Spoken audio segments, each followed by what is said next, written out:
Welcome to Module 1 of a 5-year guide to your future. I'm going to begin this module by addressing a phenomenon that I'm seeing in my community. I'm sure you're seeing it in yours as well. In psychological terms, it's called normalcy bias. And what normalcy bias is pretty much what it says.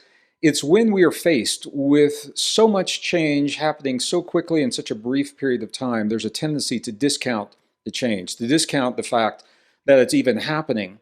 And when we do that, it helps us to move easier through our lives because we're essentially denying the fact that our world and our security, our financial security, our emotional security, our health security, all of these things are changing. It's easier for us to kind of put our head into the sand and play like it's not happening. I'm seeing this happening with a lot of people. And when I began talking about this course, that topic came up because they said, why would you want to build a course when everything is just fine? Why would you want to build a course like that? So I'm just going to begin with a few facts about where we are in our lives today in answer to a simple question that I ask myself all the time. How can we solve our problems if we're not honest about our problems? This is true in our personal lives, in our most intimate relationships. It's true in business. It's true in education. It's true in health. And it's true in the big picture of where we are in our world today. So I think we owe it to ourselves to be honest with ourselves about what's happening. And it gives us a context and a launch point as to why this course is so relevant in our lives. So with that, let's take a look at how this course is going to unfold, and let's be honest with ourselves about where we are in the world today. Each module of this course is based upon a system, a holistic learning system that is called DIKW. It's Data, Information, Knowledge, and Wisdom. Now, you don't have to think about this, but if you're like me, you like to know where we're going, and I just want you to know this is a method that I'm developing for each module. It is based on the pyramid that you're seeing here. We're going to begin by sharing discoveries, peer-reviewed scientific discoveries that help us think differently about our lives and our world.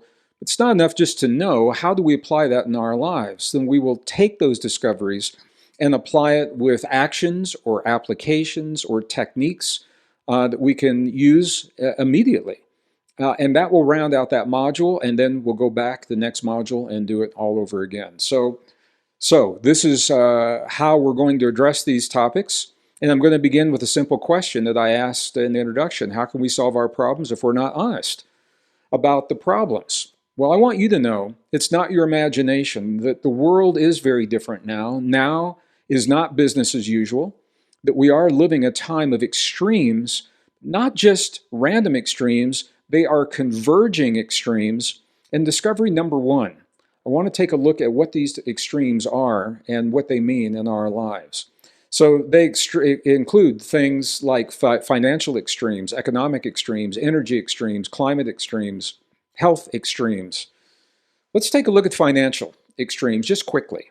What I want you to know is that now is so very different because more dollars have been infused into the United States economy, into the money supply in the last 2 years than have been put in since the first dollars were printed by the Federal Reserve in the year 1913. This has to change the way that we live our lives, the prices that we pay at the fuel pump and for food and education. It has to. Here's a little graphic, and I didn't make this up. This comes directly from the Federal Reserve System. What you can see from 1980s on the left-hand side, this is the money supply. It's called M2. So I think many of you are aware that there are different kinds of money that are put into the system. M1 is all the money that circulates. So this is the money, the cash you've got in your billfold, in your home safe, and in your bank deposits. That's the M1 supply.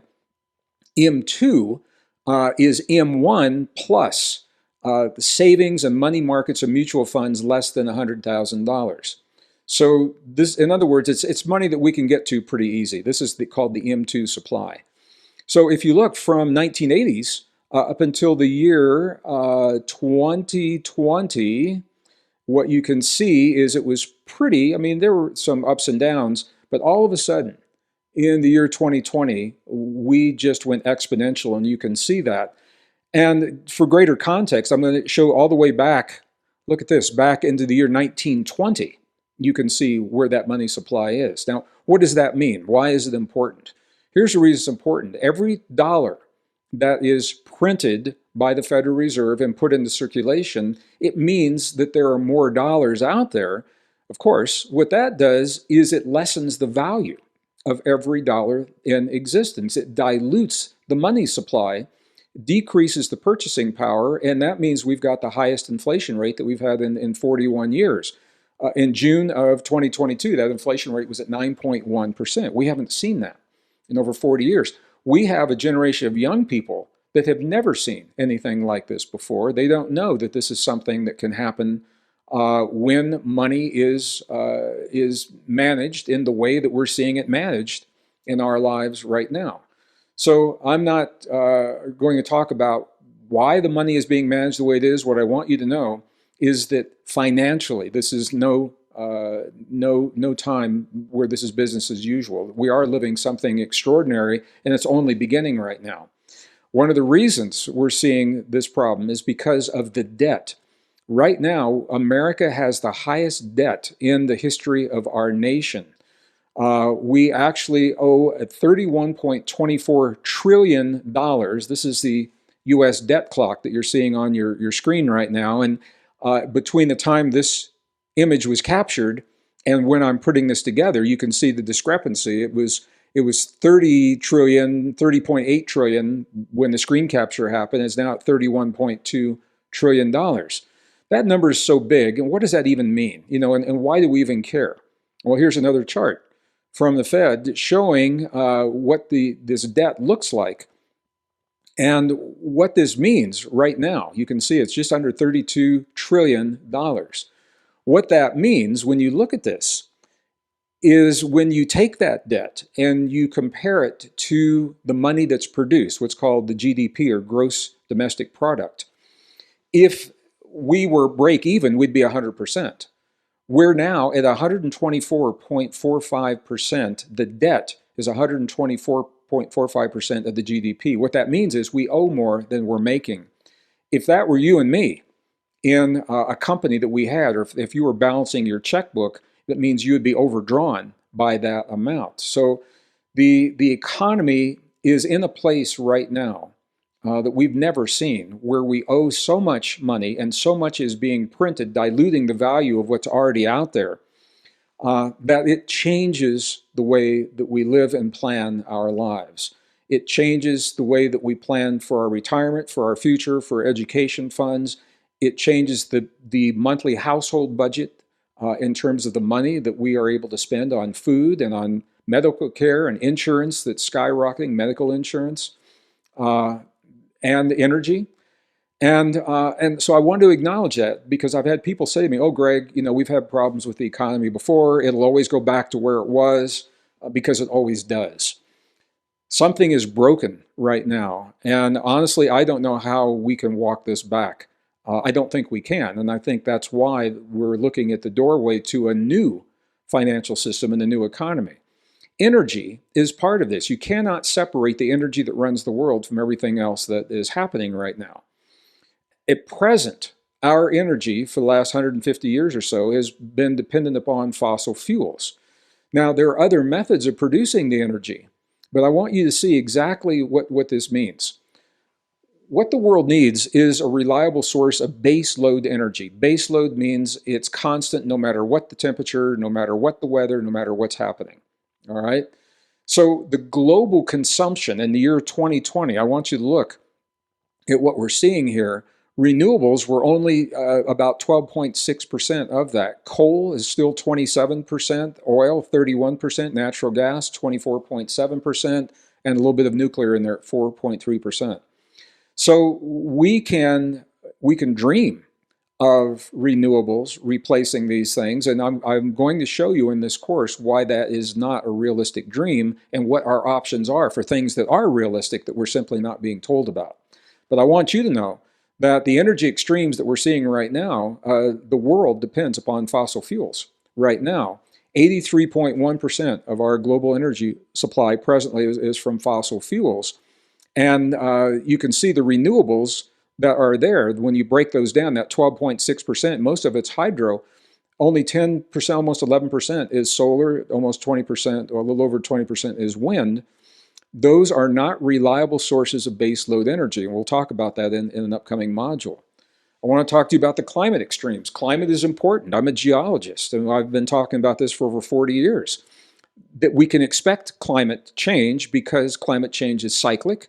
Humans did not cause it. Humans have contributed to it, and we need to stop burning fossil fuels, and we have the technology to do that. But here's what I want you to see. We're being told that this is like the biggest issue, focusing only on climate. Look at this. This is a study that was done this was put out in 2009. So what I'm saying to you is no secret, is that climate is only one of 9 parameters that must be held in place, that must be honored. The boundaries of these parameters must be honored for us to have life on Earth. Climate is one, and look at this.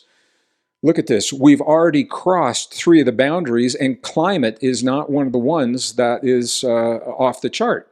Now, climate, if you look at this chart, what you're seeing right here, and I'm going to go through all of these in one of the modules. But what you're seeing here, the green zone that you're seeing, that's the healthy, the safe zone. We have 3 boundaries that have been crossed with biodiversity, the loss of biodiversity, and some of the chemical compounds that are now inundating the environment, the phosphates, for example. Climate is in the red. It is not one that has exceeded these other boundaries, and we're not talking about these in our schools. We're not talking about them in our mainstream media. We've got to think of our world from a holistic point of view. It's not just climate. We have a network of systems that must be honored, and the way that we live our lives reflects the way that we've been taught to think about our relationship to the world. In this course, I'm going to give you reasons to think very differently based upon science and the new discoveries. Health extremes. We've got a global decline in life expectancy right now, and this surprises a lot of people. Globally, if you look beginning in the year 2020, look at the drop for the global average. The US is even a little bit sharper in decline. We've got a module coming up in this course talking about global population, and I'll tell you right now, population is not the problem that we've been led to believe that it is. That's important because we're being asked to make drastic choices that actually cause tremendous suffering in people's lives based upon the thinking that population is going to continue increasing. I'll just give you a heads up right now.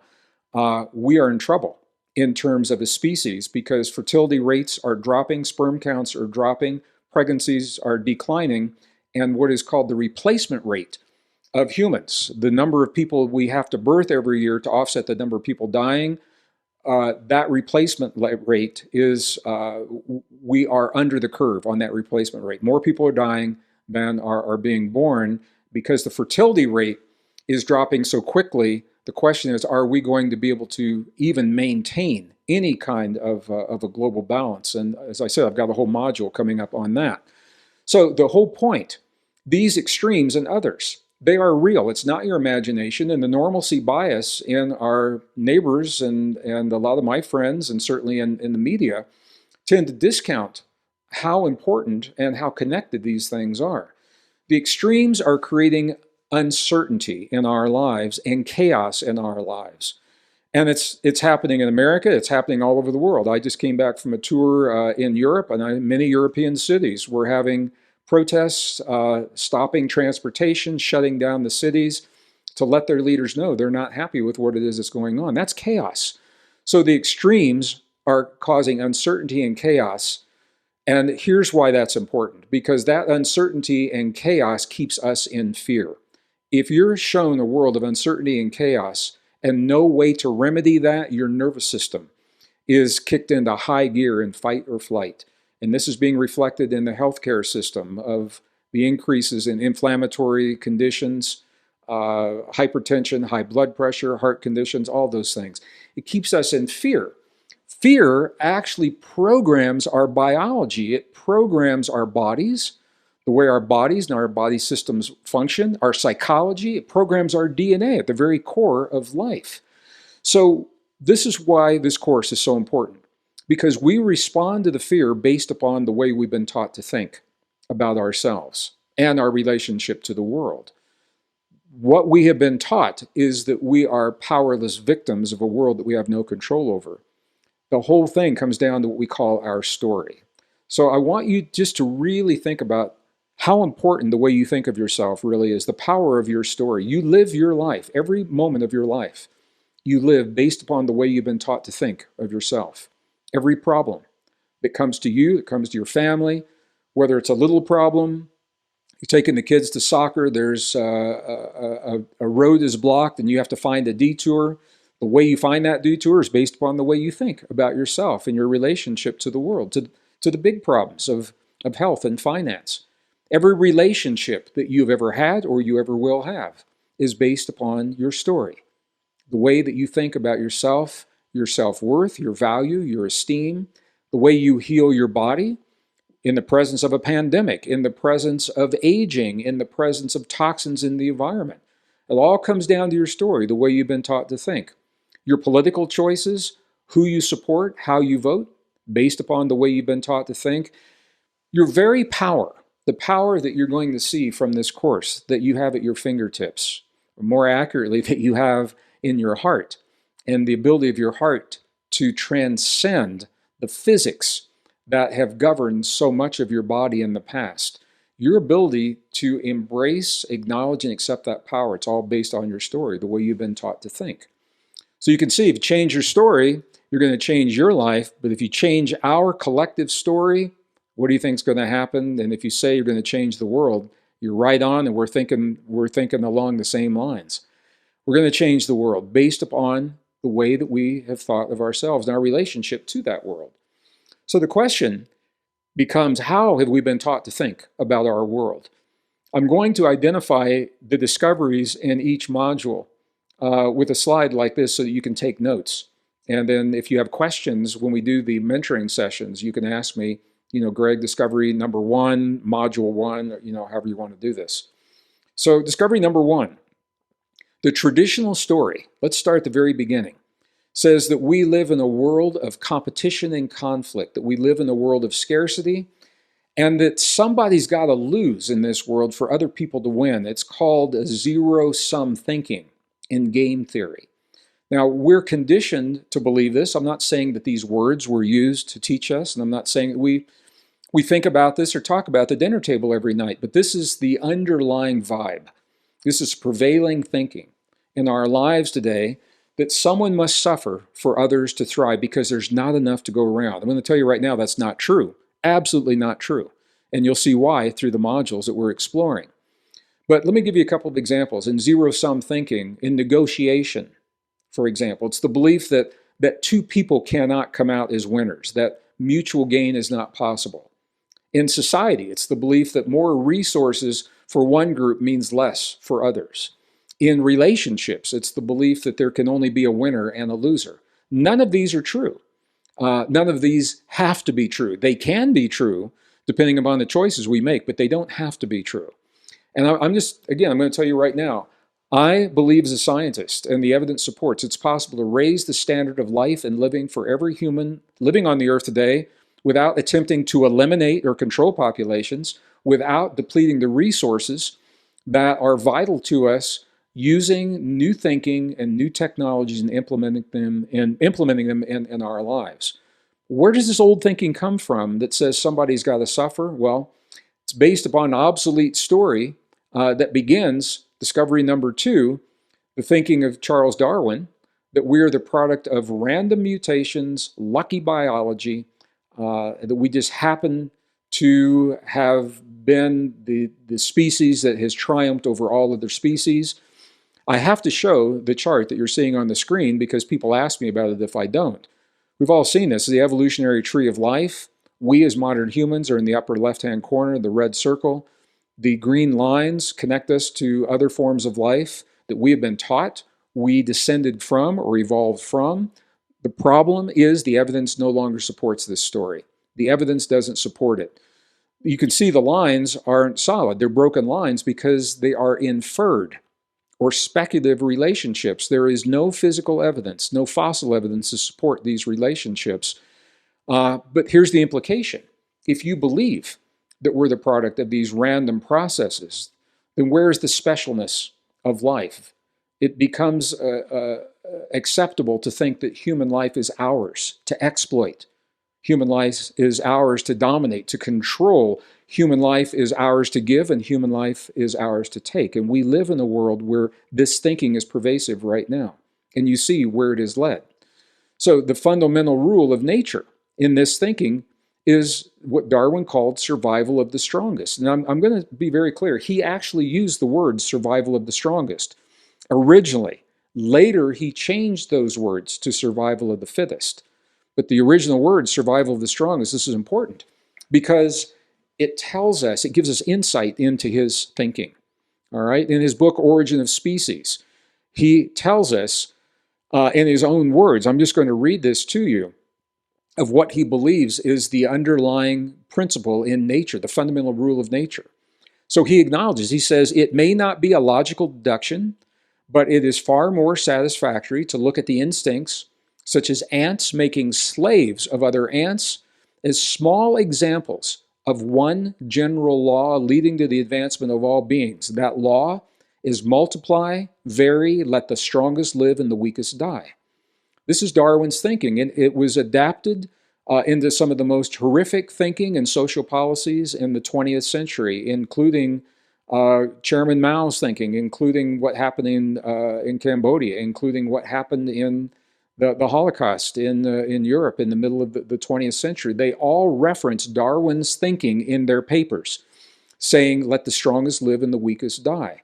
The problem with this, the problem is that the evidence does not support this. The new human story says that cooperation is the fundamental rule of nature. In his book, No Contest, The Case Against Competition, Alfie Kahn, he says, quote, the ideal amount of violent competition in any environment, in the classroom, the workplace, the family, the playing field, is none. Violent competition is always destructive. He goes on to say, or the papers go on to say, that what we see in nature is not every animal for itself. Cooperation is an incredibly successful survival strategy. This is from Michael LePage, published in the peer-reviewed journal New Science, or New Scientist. He goes on to say that when cooperation breaks down, the results can be disastrous.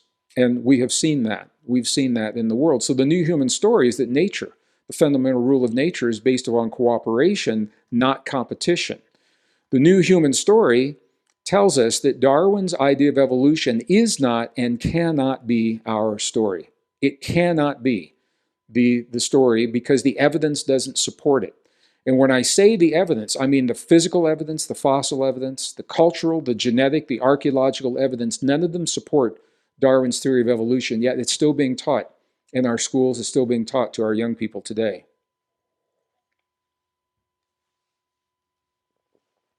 What the new story is showing is that the DNA extracted from the fossilized remains of ancient forms of life, it's blowing the door off of the story of our origin, who we are, and where we've come from. Now, when I say DNA, a lot of people think it looks like what you're seeing on the screen right now.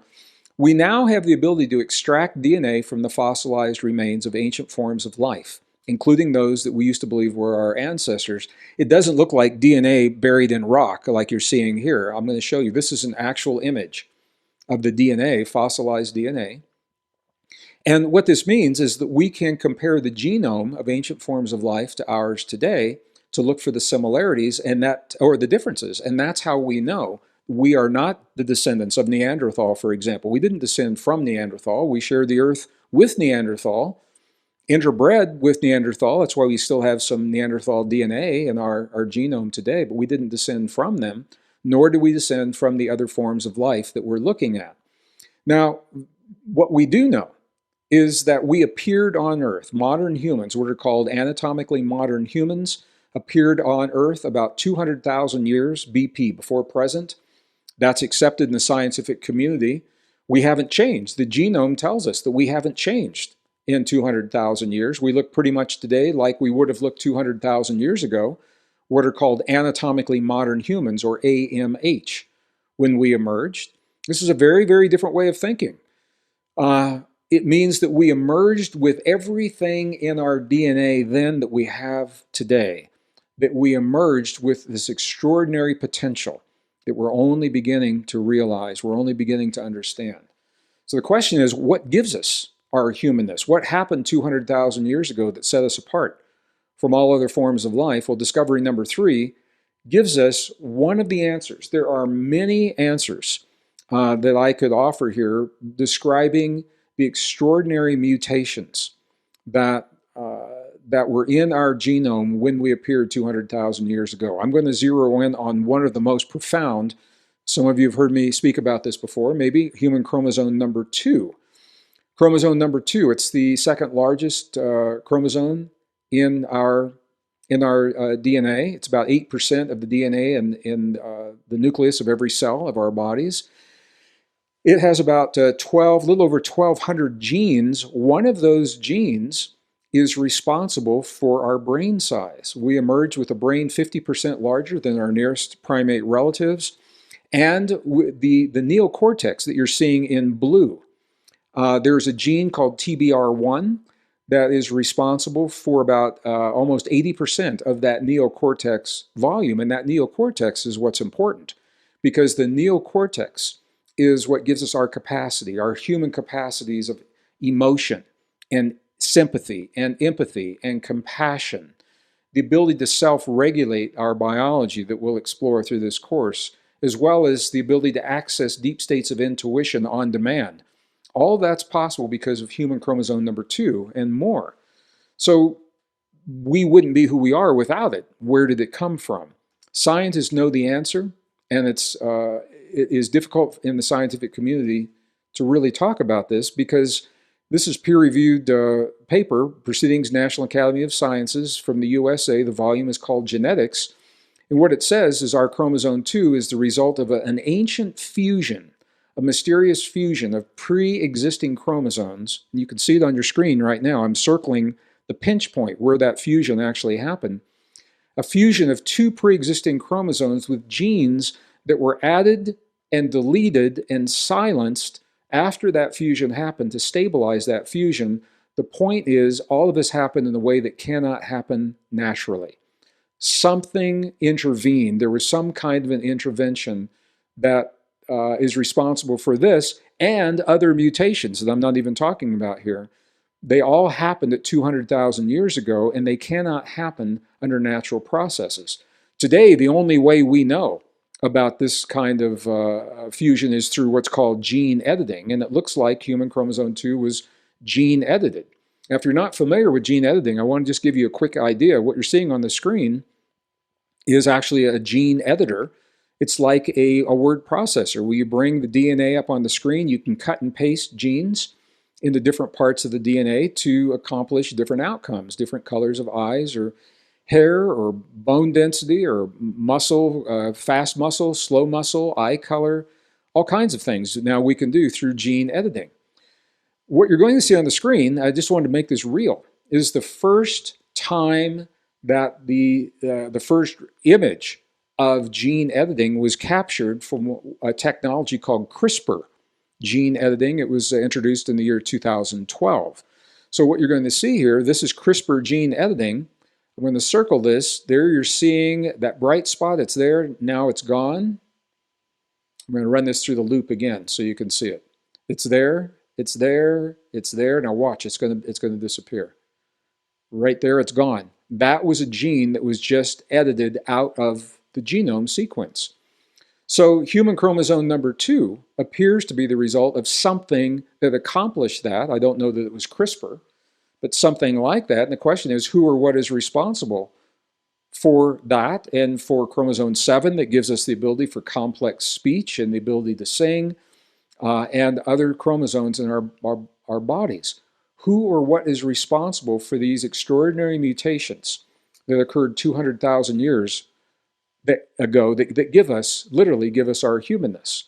Well, we have to say there's strong evidence for ancient intervention. As a scientist, I have to say that. The evidence supports that. I cannot say who or what because the science has not reached that point yet. But the science is at a point where scientists can say this did not happen under natural conditions.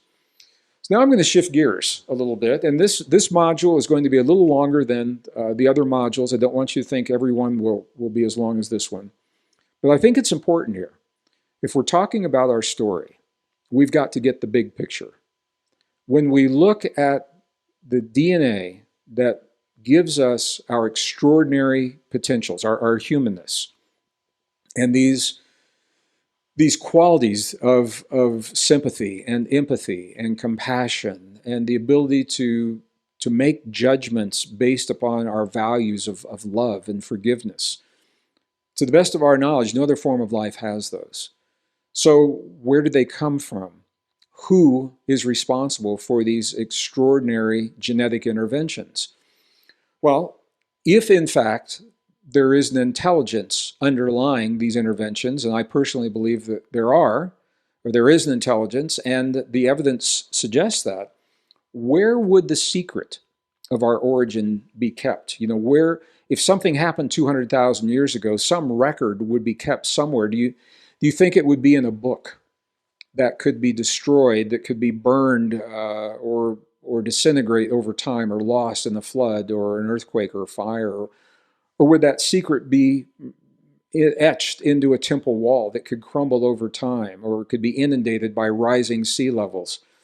Do you really think that a secret that is so powerful would be left in places that would be so vulnerable?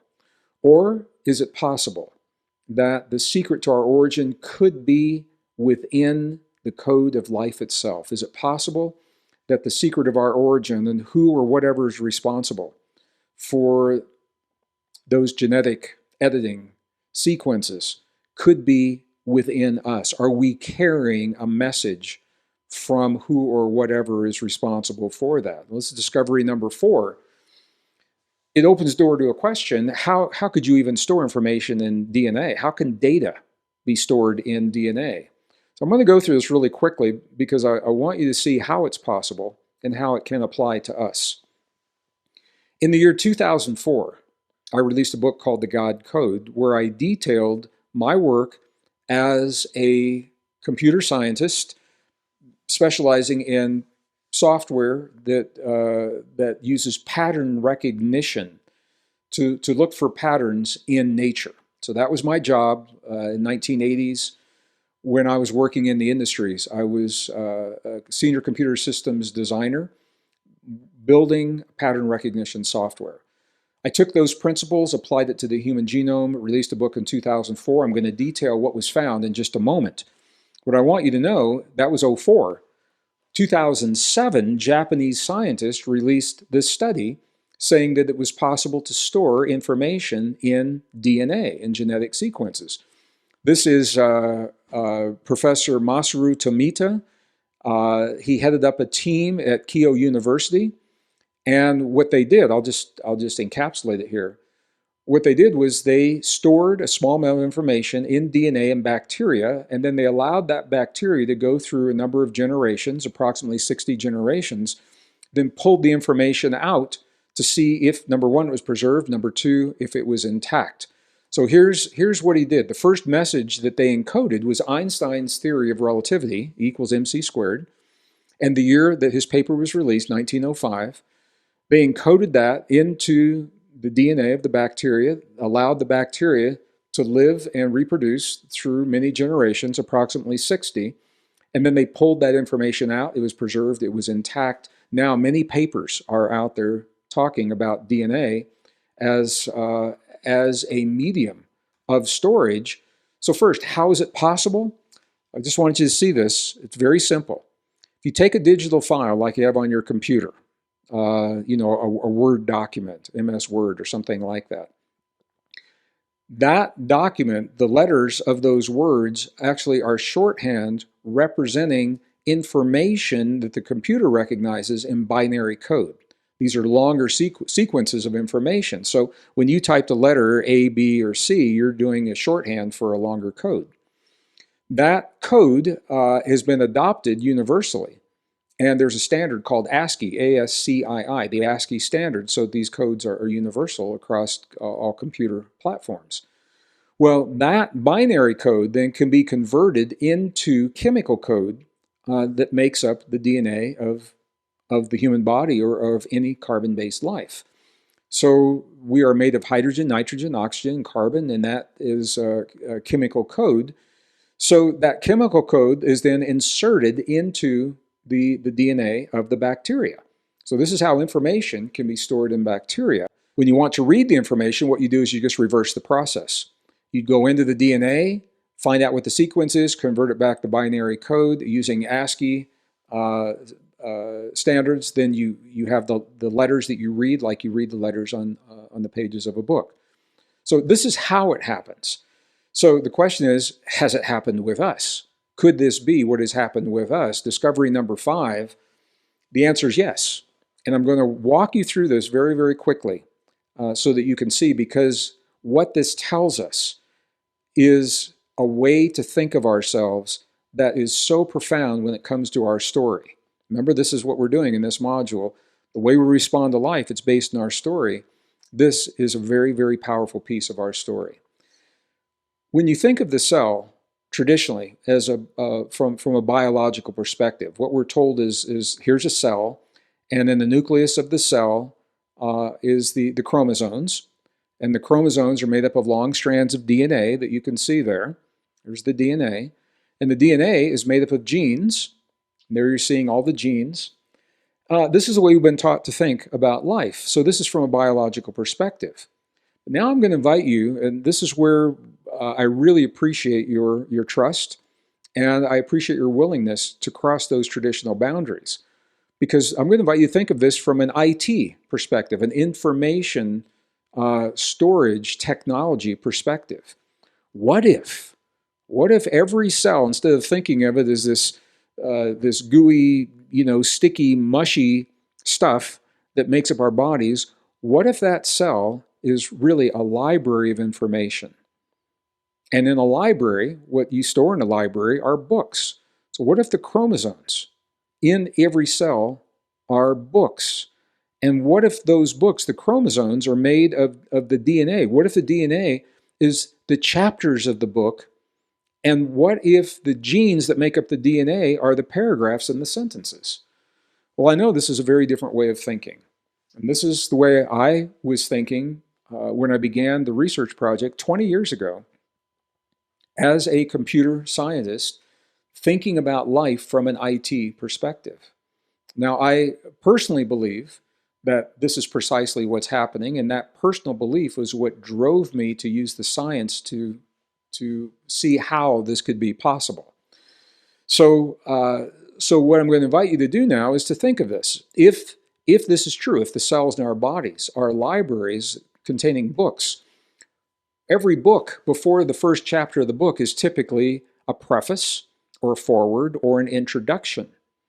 And it would make sense that the same thing would happen with the DNA in our bodies.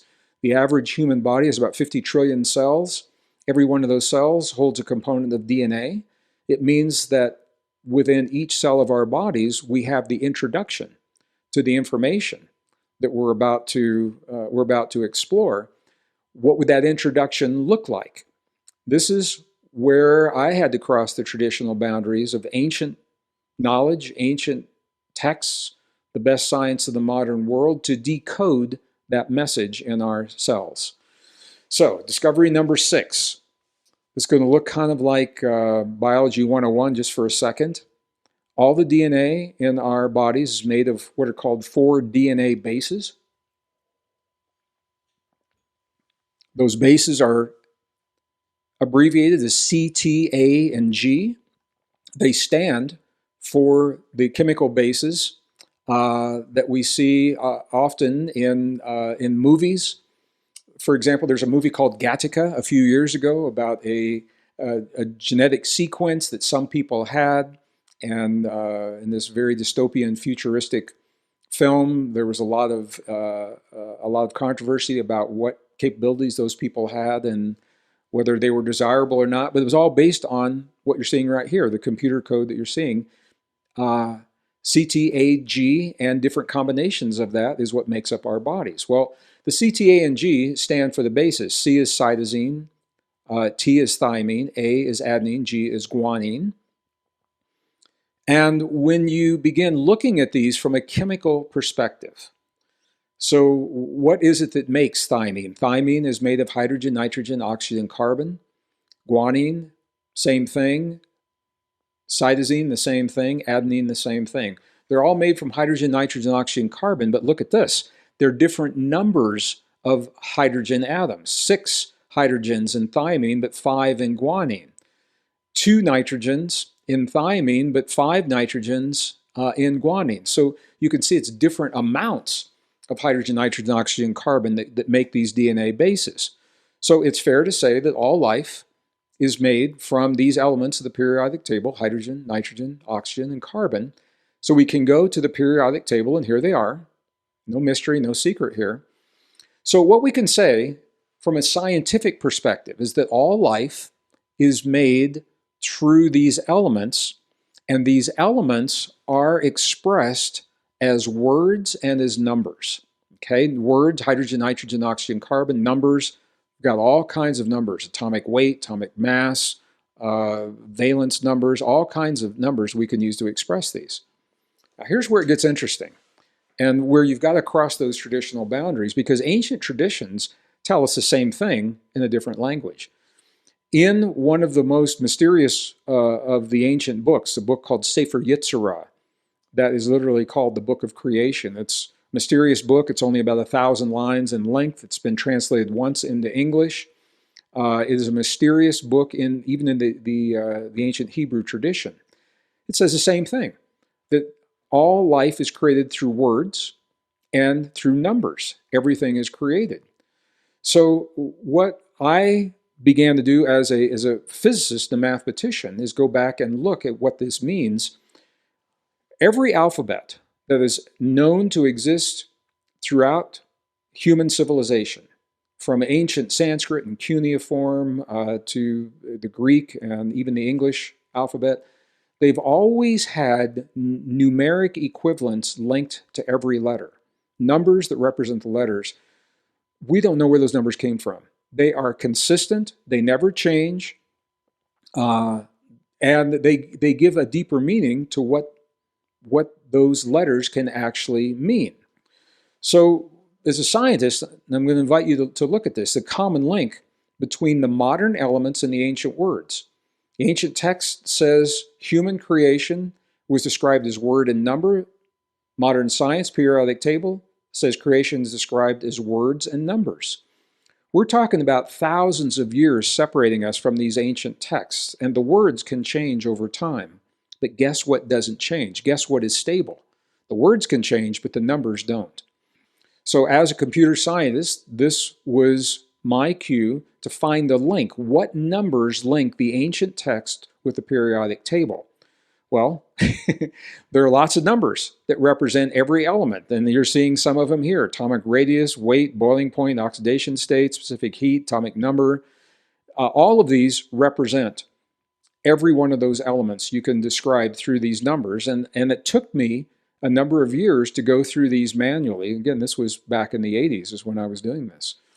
And the bottom line is there's only one number in the periodic table that links the elements to those ancient texts. And there's a property that's called atomic mass. So atomic mass is a very interesting property. It's not about weight, it's about how much space something occupies. So if you take the atomic mass of the elements that make up our DNA, the atomic mass of hydrogen is 1.0, you can reduce that to 1 using the ancient numeric principles. Nitrogen, 14.1, you can reduce that to a 5 using those principles. Oxygen, 15.9 becomes a 6. Carbon, 12.0 becomes a 3. So what we're doing is we're treating the periodic table through the rules that govern the ancient text, and we're treating the letters of the ancient text through the rules that govern the periodic table. We're calling them equivalents. When you do that, you can create an equivalent chart. And as a scientist, I love charts. So here on the left, we see hydrogen, nitrogen, oxygen, carbon. The atomic mass we just derived was 1, 5, 6, and 3. Now, if we go to the mysterious numbers on the ancient alphabets and we take the equivalent of 1, 5, 6, and 3, they will give us letters that we can read like you read the pages of a book. Now, I want to be very clear about this. These numbers work in all of the core alphabets. There were 6 root alphabets in human civilization. 2 of them have disappeared. The 4 that are still known and we still use are cuneiform, ancient Sanskrit, ancient Arabic, and ancient Hebrew. What I'm going to show you works in every one of those languages. I'm going to use Hebrew right now because it is the oldest continuously used. It's still used, and it is the most stable of all of those languages. The letters between now and when they were emerged 3,000 years ago, very few, only 23 changes in the texts, the most important of those texts over that period of time. And I'm hesitating because I don't want to go too deep, and I want you to really get the essence of what's happening here. So what I'm going to do in the Hebrew language, I could do in cuneiform Sanskrit or Arabic, and I have as well. But here's what happens. When you take the equivalent of the letters right there numerically, and then you link them to the numbers, you have letters that now we can replace hydrogen, nitrogen, oxygen, carbon with the letters you're seeing on the right-hand side of your screen. And if you read Hebrew, you probably already can see what it is that's happening. So here is the cytosine made of hydrogen, nitrogen, oxygen, carbon, different numbers of that. When you take this chart and you replace hydrogen, nitrogen, oxygen, and carbon, what you have are the letters YHVG. And you continue that through the cytosine and you have YHVG, YH. What does this mean? YHVG, in the Hebrew language, there are no vowels. In biblical Hebrew, this is actually 2 words. YH, many of you I think are very familiar with. It literally means God eternal. It is one of the ancient names of God in the text that's written into the DNA of your cells. God eternal. VG literally means within the body. When you put these together, the introduction to the DNA, the first level in every cell of your body, literally reads God eternal within the body. God eternal within the body. Who are you? You are God eternal within the body. And if you doubt that, you have 50 trillion replications of this message in the cells of your body telling you this. So literally, when we look at the DNA bases, we're looking at different combinations of God eternal, God eternal, God eternal within the body, God eternal within the body. What are the odds that this is a fluke? Well, I asked my statistician friends to run the numbers on this. It is 0.00042% chance that this is a fluke. This is an intentional code encoded in the mystery of life.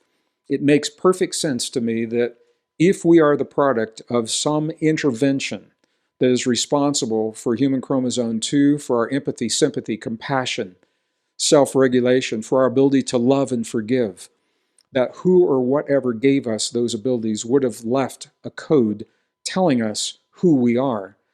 And when our technology and our thinking reached a point where we could decipher that code, that we would then open the door to that knowing. So the great mystery, who are we, who are you, for the estimated 50 trillion cells in your body, beyond any differences of belief or lifestyle or heritage or bloodline, no matter what you think or believe, the message is the same, precisely the same.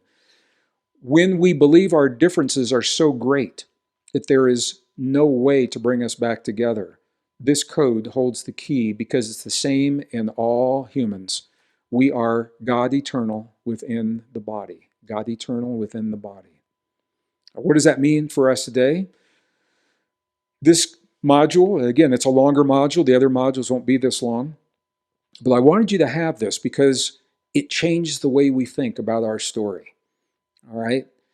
It means that long ago, we were given the gift of our humanness and our human potential, and that we were imbued with these extraordinary qualities that we have talked about.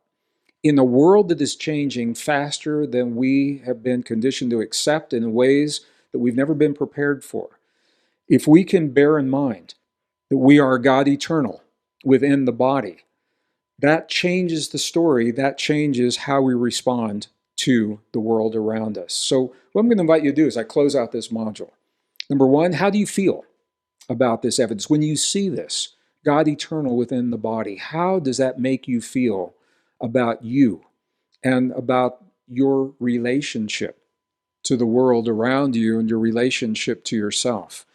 When you're faced with a challenge, whether it's a financial challenge or a relationship challenge or a challenge of healing in your body, I'm going to invite you to take what I've shared with you today, change your story, if it fits, if it feels right, and ask the question, how would God eternal within the body solve this issue?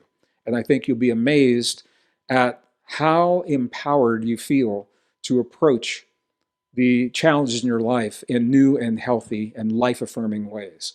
So with that, I'm going to close this module. Next module will be module number 2, how we're going to thrive in our world of extremes. It's about thinking and shifting that thinking from polarity and fear to unity thinking. So with that, I want to thank you for the opportunity to share just the power of this message.